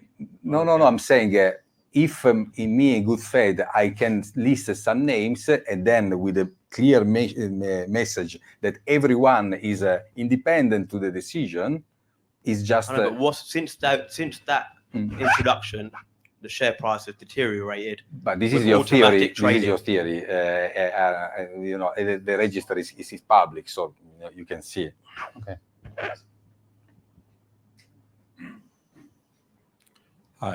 Sasha, shareholder. You did pick up about the, you know, we're going to lose our startup tag during the course of the, you know, the previous 12 months. We haven't. Mark, you mentioned there that the platform's live. Yes, it is. Yep. Transactions are going through. Yes. Revenue generation. Yes. Obviously the contractual parties are the stock company and the client. Okay, but you said revenue generating transactions are being taken place. So that means that that'll have a direct impact on the revenue of the company. Can I just clarify that? Or is it just a test bed and you're just doing what are, on one hand, live transactions, but not actually real live revenue, money, cash going into Supply Me's bank account? So that's kind of, can you clarify that? I can clarify that. No, it's a straightforward yes or no. Can you clarify that the transactions that are going through the platform now will have direct cash material impact on the revenue of the business? Yes or no? I can clarify. No, is that a yes or no? Yes Hold on a second. You changed the question. No, I haven't. No. You added material. No, you added material. Oh, so okay. Are we going to be pedantic about it? Okay, No, let's be just that simple. How much has the company raised via revenue, not through all these airy-fairy share trading things and collateralizing loan notes and things like that, which are debt spirals? They've been the murder of plenty of companies before Supply Me. And what you're saying to this guy here, I think, you know, it's a bit of a disservice. You know, we can talk about Chinese walls and things and how you were doing it as a person, the human to human. No. You've got an extremely big responsibility. You are the CEO of a publicly listed company in London. Now, that's not the big up London, but it is the most respected financial market in the world. Okay. Yeah. And you're doing this kind of side conversation. Okay. And at the end, no, you can do this. But at the end of the day, I think you're. But what is the question? Sorry, you started with a question with Mark, and now you're changing a question. Please do a question, then I reply to the second one. Okay. I've already asked. Can you clarify, yes or no, whether money will be generated for the company from the transactions that are going through now? We haven't had a straight yes or no. And then you picked up on the material thing. Okay, so we put that question to one side because I think we know the answer. If you want to answer yes or no, that's entirely your prerogative. However, from what the company is doing right now, for the last 4 years, the memorandum of understanding with the UAE, the Sharia law, you know, that's when it rocketed, and we're all thinking, you know what, something's happening here. Nothing. Storm Harbour, we stuck with you on that. Where are they now? And you're talking about remarketers. I thought Storm Harbour were going to be remarketing. And then you also, we lived and sat through and trusted you on a suspension of shares, if you remember. People are forgetting that one. And then we've had numerous ready-to-fly comments. There's been the demolition of value with the trade flow deal, okay? When actually, in principle, why isn't the company doing more of that? Why aren't you doing more acquisitions? Amazon do, Google do, Facebook do. If there's something that can bring revenues to the company, why aren't you doing it? It's all very well you working all the hours God sends, but it's all about working smarter, not harder. And that's not to disrespect you, but at the end of the day, you're sitting in, you've got a room full of people here who have lost an absolute shed load of money, and it's why, based on your words and your actions, not us. We can sit here and, I know this is a long statement / question, but it needs to be said. At the end of the day, you've been resting on the laurels too long. And now that this is actually the most we've known, what you've said earlier about this dominant white business, okay, this should have been said 3-4 years ago that this was in the background. It's not. So this is a massive reason. It's taking your focus off, Alessandro. It's taking your focus off this business because let's face it, that is a bigger deal to you right now. The pressure and the stress of that is more than revenue generating here.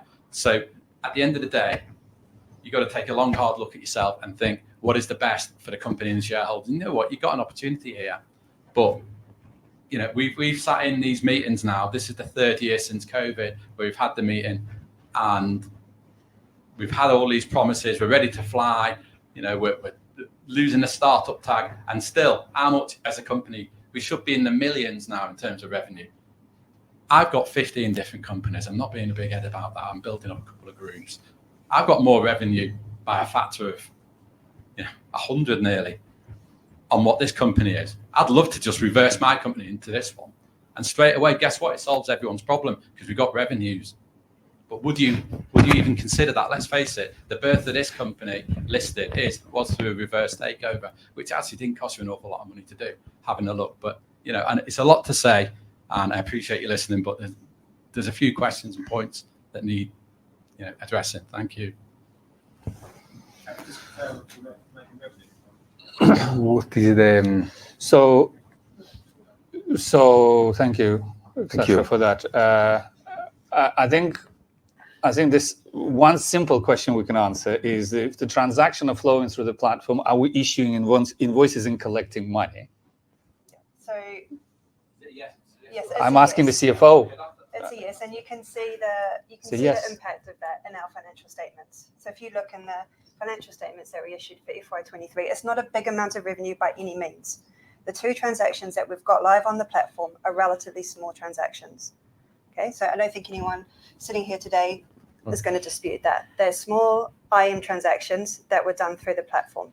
They are generating revenue. We are issuing invoices, both to the client for origination fees and to the stock company for license fees and service fees. You can see the impact of that in the accounts. We are also doing due diligence on various new companies, and we are issuing invoices for that due diligence work as well. So, and I think the other part of it is materiality. And, we talked about this upfront. I know, given where everybody is emotionally, it's difficult, but we set it up front that... Actually, not emotionally, it's factually. The numbers don't lie. Factually and emotionally, I think also, given where we are, we've said it is our plan to generate, more significant revenue. Basically, it is part of our plan. This is what we are. Do acquisitions come in now? And if not, why not? Acquisition of what? Of another company. Bolt-ons, anything. What? That's what I do. I just basically, as long as a business has got stable revenues and employees, I will look at anything to acquire. Now, if you look at what you're trying to do here, there must be other companies that actually, like Tradeflow, we've had a kind of an explanation, but, we had a 31 million valuation on that, and then we're letting it go. Well, it's different, the Tradeflow, just to spend a few seconds, because I thank you for all this point, because I appreciate that, we are all frustrated, so it makes sense to discuss. But Tradeflow, the reason Tradeflow acquisition, as we wrote in some announcement, was for the funding infrastructure that Albert explains. You know that in our initial model was the big issue was the fact that investors want segregated inventories, right? This was the big issue in 2020, when basically you remember the stock companies were under the balance sheet of SupplyMe. If you see the accounts, stock companies are the vehicles, that buys the inventory. To be simple, initially we founded the stock companies under the balance sheet, the accounts of the PLC. And this was a big issue for the investors to invest into a vehicle that becomes owner of inventory, but is part of a startup, in 2020.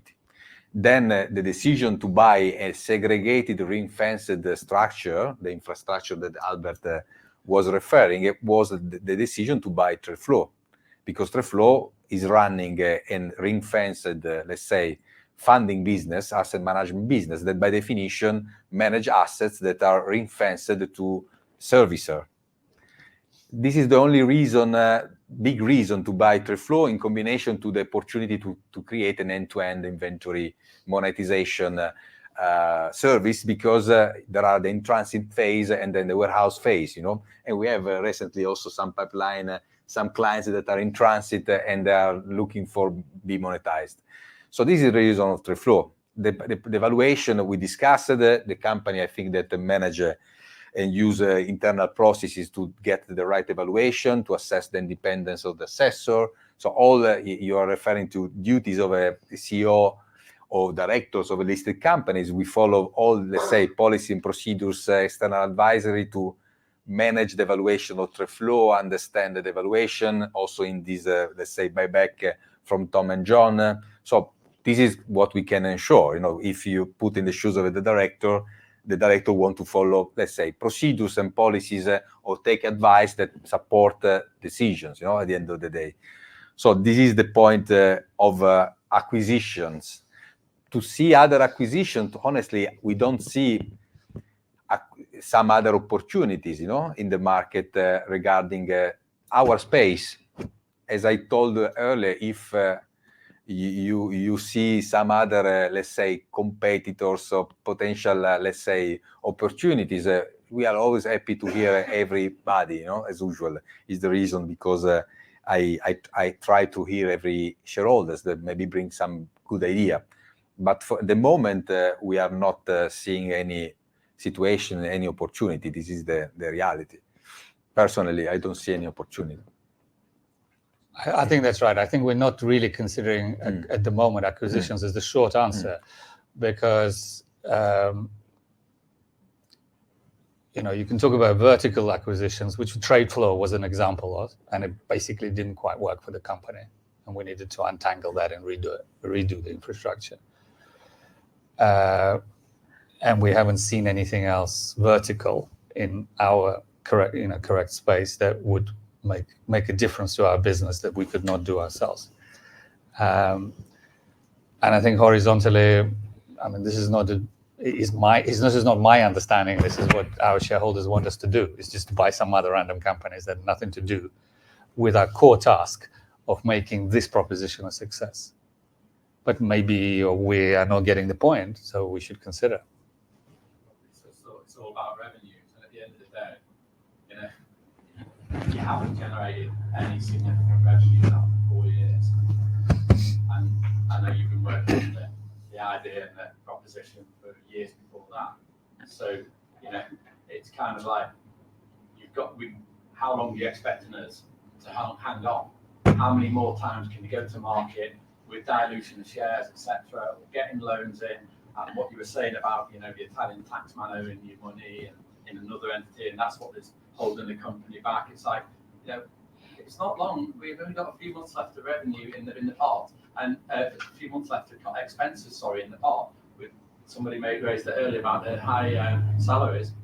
It's not inconceivable that this company goes pop before the end of this year. So what are you doing to address that short-term need for revenue? Because at the end of the day, whether you do it via acquisitions or selling the product or the service, which, by the sounds of it, I won't dwell on that because we all know where it's at as a product offering, but you need to address that now. It's not a question of we're not ready to fly. We got this with the bank in Italy, etc. But right now there is no feasible sign of considerable revenue coming into this company, and unless correct me if I'm wrong, if I missed something glaringly obvious here, then I'll stand to be corrected. But right now, there's nothing on the horizon that is definite that's going to put us into 7-figure revenue. Right, that's all very well getting a few $100,000 or whatever. I can go and sell it. I don't know. I got facilities management group, for example, as one of my projects. I can go and sell a commercial cleaning contract to any one of these office blocks around here. That'll earn more than that. So, well, I respect your activity, but the company announced the business update, commitments achieved regarding the capital, because the important point for us is to have capital to deploy to generate revenue through the pipeline. This is the model, right? So I think that we announced this, we informed, I think, in the right manner, the progress, and I understand that it's not overnight, this, let's say, outcome, but the last announcement, I think that as a shareholder or as an investor, you can see the trajectory. If we are not satisfied of this situation. Is normal. I think that the frustration that is good to know is not a surprise. The frustration of the director of the management team to be keen to see revenue. I think that we are in the same boat, on the same page. It's not a different point of view that we are saying we are happy of this outcome, we are happy of the revenue, we are happy of the share price. We are not telling this. We are saying we made some progress, and we put our energy to speed up, as we want to use this term, the revenue generation path. That, as I told you earlier, is the only natural way for a company to increase its intrinsic value, regardless is listed or not listed. But this is the normal path that I think that the board and the management team want to work on it. We can't control all the processes, because I would like to tomorrow to do the white label transaction. But if I need to wait a response for a commercial bank, Banco BPM, to give us the green light, you can understand that I can't enter, in the headquarters of the bank and ask to sign something. We need to wait. What we achieved is good. We are committed to push our partners, inventory funders, to speed up. But that you are entrepreneurs, if I understood well, that some processes are not 100% in your control, right? This is the reality. Yeah, I understand. Yeah. Sorry to interrupt. Can I just touch on the point you said about Banco? Yeah. You use the word imminent on the release. Yeah. And we're 5 months down the road from that release, 6 months down the road. The conversations you have with Banco that you can't talk about with us, I appreciate that. Yeah. But at what point did they come across that it was going to be imminent, that gave you the confidence to release it as an imminent statement to the public? Well, basically, we announced it in January, the commitment with Banco BPM, right? And we explained, I remember also in the right manner, the structure that we discussed about the producer of cheese, the role of the remarketer. And let's tell this, if we have the obligation to inform the market, and we know that some information that we got from the counterparties, we wanted to be transparent and share with the market participants. Obviously, everyone is into a chain of information.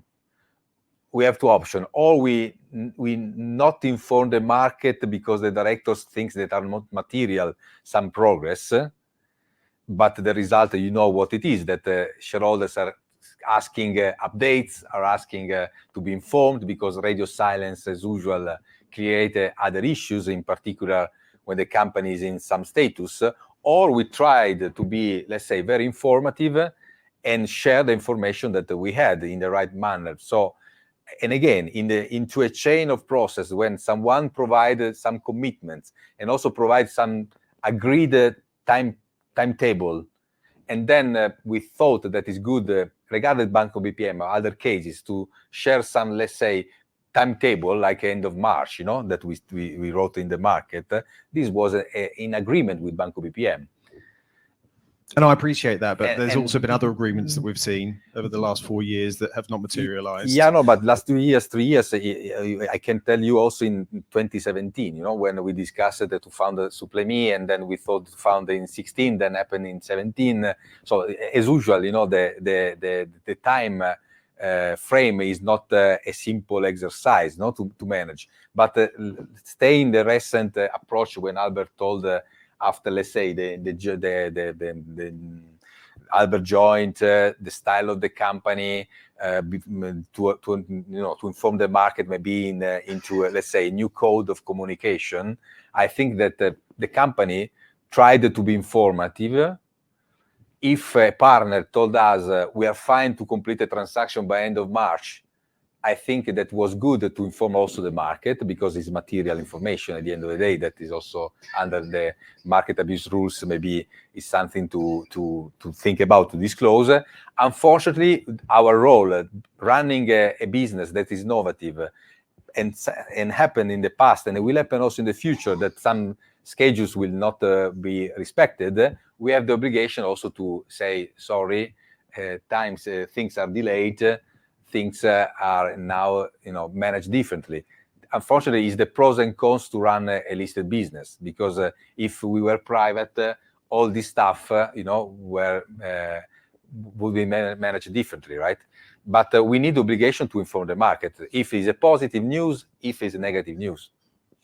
So the communication's now changing, I get that, but do we think this has had a direct impact on the disgusting share price as we are at the moment, with the false promises, consistently false promises, by having a different approach on maybe being a bit more realistic with timing and stop using the... Well, everyone has an idea of the share price, level, why is now so depressed. The register is public, the trades are all public. Unfortunately, we saw, but it's public, sales pressure, every day, basically. And this is what is public again, is not something that is not simple to see. Then, hopefully, thanks to the path of revenue that we are working, good news or update, we do hope that someone will be interested also to buy this company, say the shares, because the path is again becoming interesting, right? Like happened in 2020, 2021, when there was a good, let's say, understanding of the potential of the scalability of the business. We are working on this direction, and we do think that the company is still still a good business, and not to seek other reverse merger or find other, let's say, solutions to generate revenue. Mr. Chairman, are you okay to be taking questions? I'm aware that you've still got some of the formalities. Do we have a lot more questions? Maybe there's maybe 5 or one or 6. two, because we have a lot of other stuff. Yeah, so we're going to take 2 questions for these 2 gentlemen who've not asked a question yet, if I may. Hi guys, Mark here, shareholder. Just quick one for Alexandro, if I may. You're very positive and you tell us all the stuff that's good that's coming out, but you never tell us when something doesn't happen. Why is that? Well, I'm a part of the board of a listed company, so every announcement were agreed, into the process with the procedures, assessing the documents. Also during the restoration process, when the company were suspended, all the announcements that the shareholders are claiming were scrutinized by FCA. The captive bank, the 8 billion captive bank was documents that were scrutinized by FCA during the restoration, and we've been restored at the end of the day, because what we said was true. So we are not positive. We are realistic. We are trying to communicate. We are trying to be simple in the communication, explaining what we are doing. Hopefully, in the last announcement, the announcement were pretty clear what we are doing. If there is something to communicate, negative or delay, we have the obligation to do, and we made. If we announced recently some progress, is because we got some agreement signed and makes sense, to update the market. I'm the founder of this business, and by definition, I'm positive because I know the potential. This is a more character approach, to see things. But I don't think you're meeting the obligation, because you never tell us something hasn't happened. It just disappears. What doesn't happen? 99% of the stuff you've told us in the last 4 years hasn't happened, and you've never shut it down. You have the statistics mapped. But actually, if let's put in the shoes. If you were directors together with me, okay, and you signed an agreement with the Quadrivio that told this, and you read the handbook of FCA, you have the obligation to announce what you were going to do. Well, I would announce it, but if the deal then came to a close for whatever reason, I would expect us to announce it to the market as well. Yeah, but rather than just ignoring it and coming on to the next story. No, we made updates. If there are something still up and running, the board decide what type of communication has to do, right? It's not an easy exercise, as you can understand, because if, let's say, also the opposite, the pessimistic view, let's say that the deal is broken, and then after 1 week happened the opposite, someone can tell us you told something to the market that was not correct. You can't just leave it open-ended. Because are we still IM and No, Lenovo but ThinkPads? there are agreements in place. If an agreement terminated, it's correct to say is terminated. If an agreement is still in place, the obligation of us is to assess substantially if there is an opportunity to generate revenue or generate business, because it can be also in place, but if no one is keen to progress, makes sense to have an internal, let's say, discussion. It's not an easy exercise, as you can understand, but I think that we always, follow internal common process assessment, also independent point of view. As usual, in a family, there is a balance of characters. Someone is more positive, someone is more negative. I think that the board has a good balance point of view regarding how to assess news, agreements, independent directors is also the role. So I think that in the last years, we worked into with the right approach. I don't know if this is good or bad, but for sure we follow internal processes and procedures. Every 2 months. Yeah. That was actually sent you an email on behalf of the group. Yeah. Like 10% of your holders completely ignored that we want quarterly trading updates back, and it was completely ignored. And as you can't have 4 months radio silence. You were copied in. But this is another angle. No? If then we went in radio silence not be voluntary, but because no news happened at the end of the day. And the approach of the directors prudentially is not to communicate something that then nothing is an assessment, because maybe every day happens something, as you can understand in the business. Every day there are news, but obviously there is a process to assess. This is a material news. This is something that can help the market participants. This is something that is no sense to say because it's just.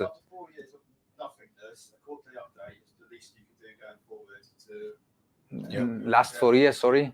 No, I think what he's saying is based on the last 4 years, Yeah. a quarterly update going forward is the absolute minimum you should commit to. No, you know the journey. The company was part. Sorry. No, but let me just to recap.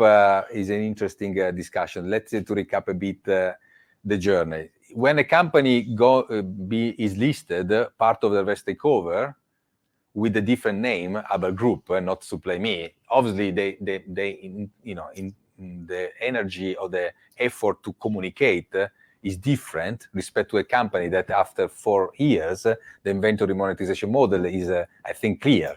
What we are going to do is normal, that the effort to communicate a new business model during the pandemic with a different, let's say, name is different in terms of marketing efforts, communication efforts than last. Now, going forward. Sorry, can I just say, I understand what you're saying, and I think it's something that we have discussed at board to do a quarterly update, and I think we will continue to discuss that because I think it is quite an important process for you to put into the diary that you know that there's updates coming up. Mm-hmm. But I think the board has, because of obviously we've been quite busy trying to sort out a few matters in the last few months, funding being very much up there. I think going forward, it seems quite sensible for us to give you a business update rather than what's gone on in the past. Yeah. If we could put that to one side and then try and look forward and try to give you some clear messages in the market and update you on what has and hasn't happened. I think as a board, we should take that on board. I think it's the unknown that irks a lot of people, and it's probably just the final part of this, which conscious of time, but for the non-execs, almost independent looking in, why should shareholders trust that anything's going to change?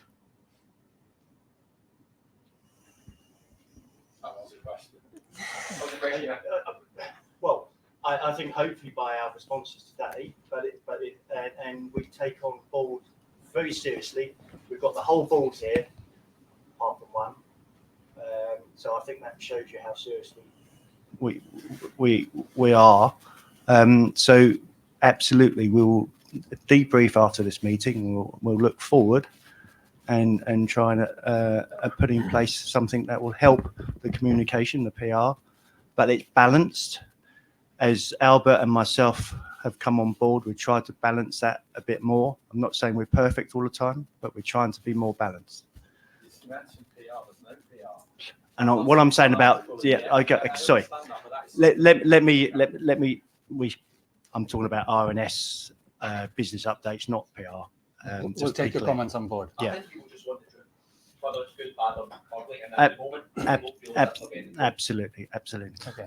Thank you, Mr. Chairman. Obviously, you've I been think, going for 2 hours, I and think you may well be here I think for some time. Okay, let's take one last one. We're Thank you, super sir. out of time. We need to move on. Definitely, absolutely the last one. No comebacks. Hopefully a question you'll be able to answer. I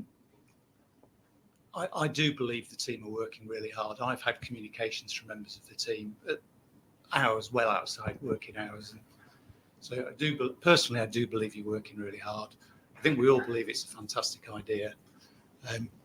My sense is that trust has broken down between the company and at least private investors. Okay.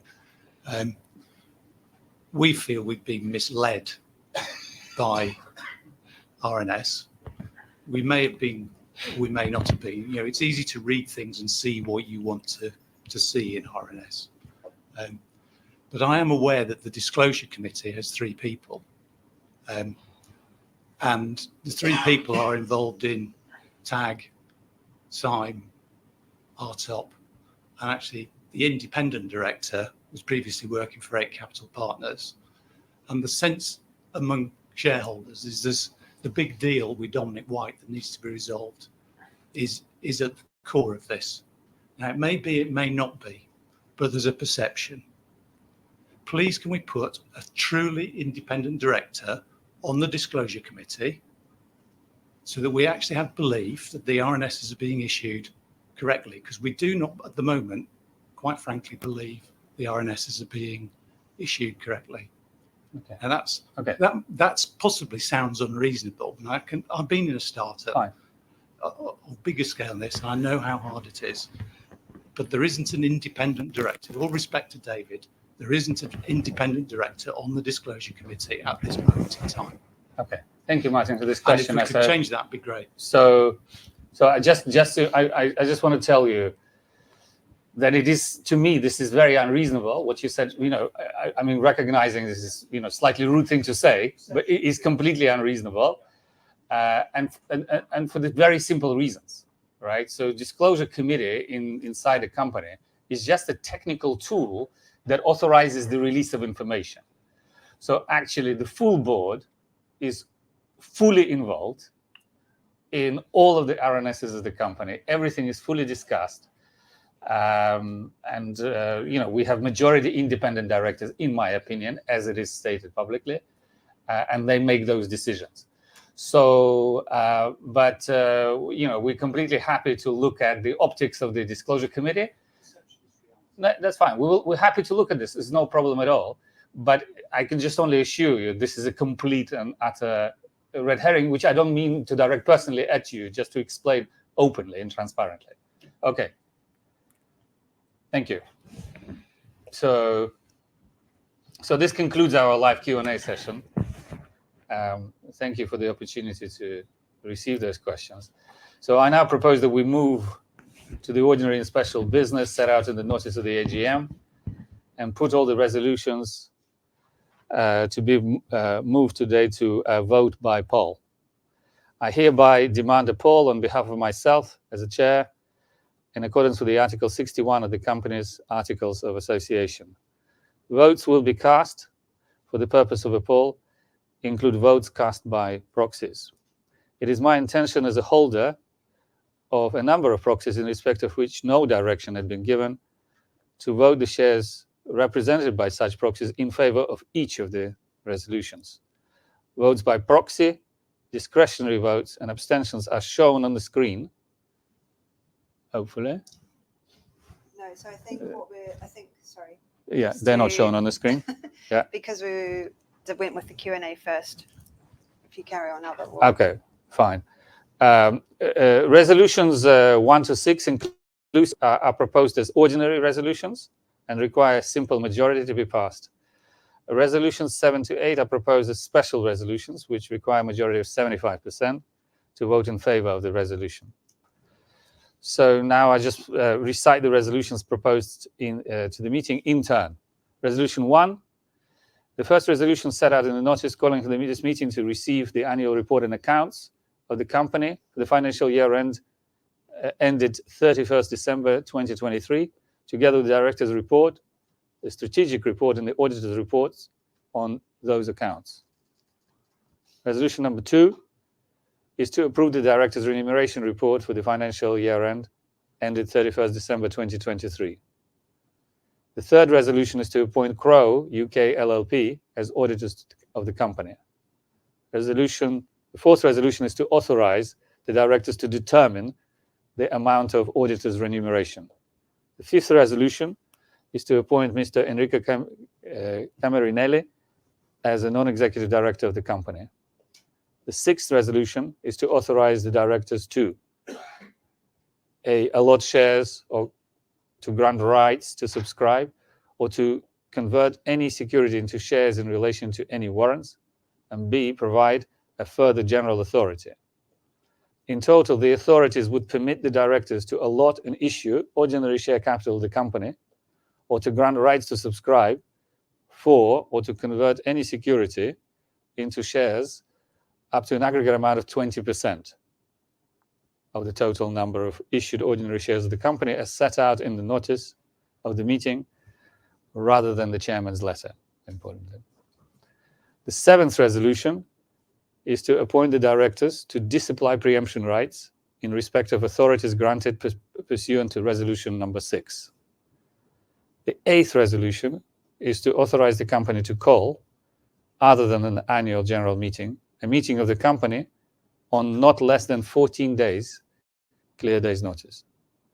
I now put the resolutions to the AGM and would like those of you voting by polling paper to ensure that your names or names of the members you are representing are clearly shown on the polling paper, which will be handed to you, and indicate by signing in the appropriate box whether you vote for or against or withheld the respective resolutions. A vote withheld is not a vote in law and will not be counted in the calculation of the proportion of the votes for or against a resolution. Please then hand your polling paper to a representative from the scrutineers, who will then collect them. In the case of joint holders, would members or proxies representing members please write the names of the other joint holders on the polling paper. I should add that any shareholder present who have submitted proxies by post, who do not wish to alter their votes, need not vote in person. Indeed, it will make the vote count simpler if those shareholders who have already submitted proxies refrain from voting by polling paper. With those shareholders requiring polling papers, will those shareholders requiring polling papers hold up their hands, please? And we have a few.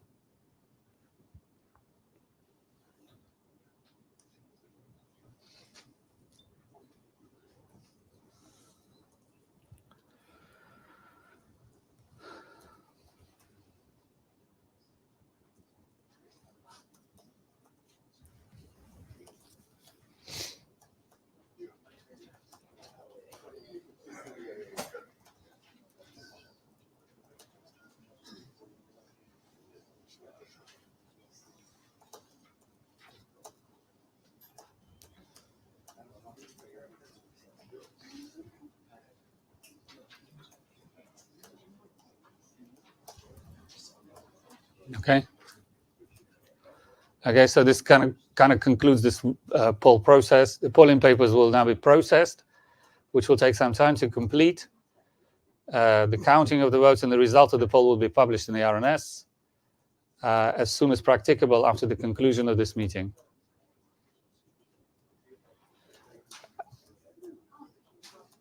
So, ladies and gentlemen, the business of the AGM is now finished. And in concluding, I would like to thank you all for your continued support to the company. And there being no other further business, I declare the AGM closed. And thank you all for attending. Thank you very much to the board. I'd like to now redirect those online to give the company their thoughts and expectations. That ends today's AGM. Thank you and good afternoon.